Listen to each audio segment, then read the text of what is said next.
শ্বশুরবাড়ির সব কষ্ট সহ্য করা যায়, কিন্তু একটা জিনিস কিন্তু সহ্য করা যায় না। বলো তো কি?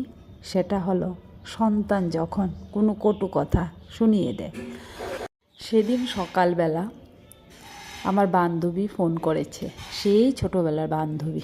20 বছর পর আমার বান্ধবী ফোন করেছে আমাকে। দেখে তো অবাক। বান্ধবীর সাথে জমিয়ে গল্প করলাম।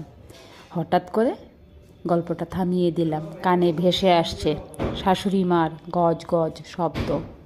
শাশুড়ি মা চেঁচিয়ে চেঁচিয়ে বলছেন, সকাল থেকে মহারানী ফোন কানে নিয়ে বসে আছে, সংসারের কাজকর্ম কে করবে, সেদিকে কোনো হুঁশই নেই মহারানীর। তাড়াতাড়ি ফোনটা রেখে দিলাম। বান্ধবীকে বললাম, তোর সাথে আরেকদিন কথা বলবো। বান্ধবী হয়তো ফোনে কিছুটা আওয়াজ করতে পেরেছে।